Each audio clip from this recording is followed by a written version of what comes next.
How could they be other than legend? Stories told from deep within the mind of Earth. Myth made flesh. Here is the wind and thunder, the soul of wildness. Life force hurled from the quiet heart of time. Wild horses.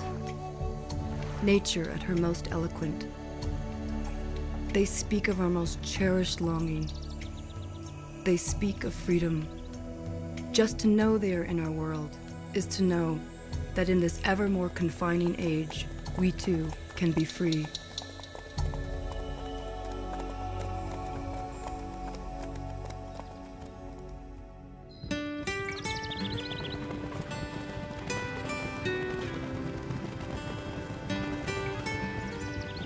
A wild horse is a horse that roams freely around its own home territory within a social hierarchy, adapting to its environment over time. They represent freedom, and that's a desire we all have, to go where we want to go and be what we want to be. America's Mustangs are that kind of horse.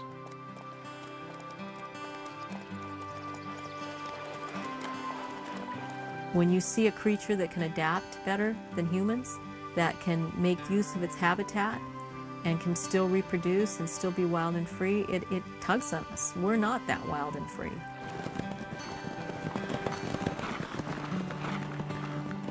I think that in order to have a truly biodiverse society, we need to have everything.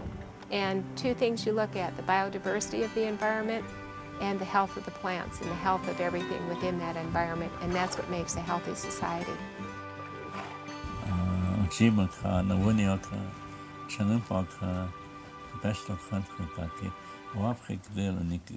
It's told to me that the horses have always existed in our country.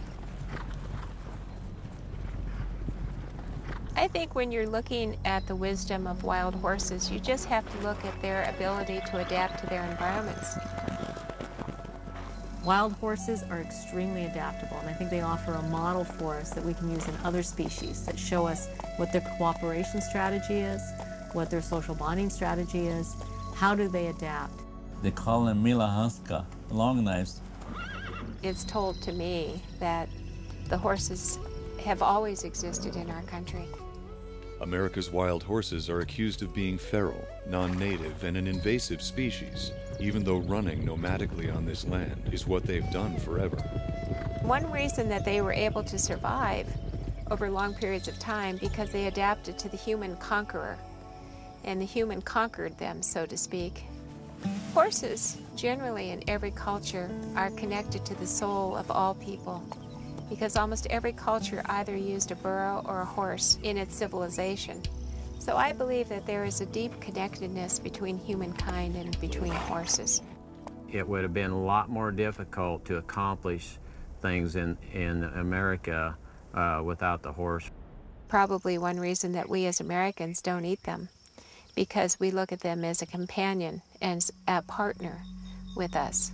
I worry if we become separated from nature and our children no longer are out here on this grass and looking at the trees and participating with nature, that they'll forget our roots and that everything that was so important to humankind in the early time may not be as important in the future generations.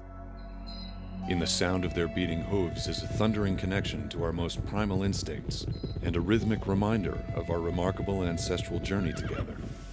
I do believe that horses will continue to survive after us because they have learned to become adaptable to their environment. We as humans don't adapt to our environment. We make our environment adapt to us. And at some point, we're going to find that that's going to hurt us. Highly intuitive, intelligent, discerning, elusive, playful, and magnificently strong and fast. Wild horses are often called dolphins of the land. Their deep devotion to their bands of family and friends is what they live for and what has helped them survive. But humans continue to interfere in their time-tested social hierarchy. The world has millions of horses, but America's Mustangs may now face extinction in the wild.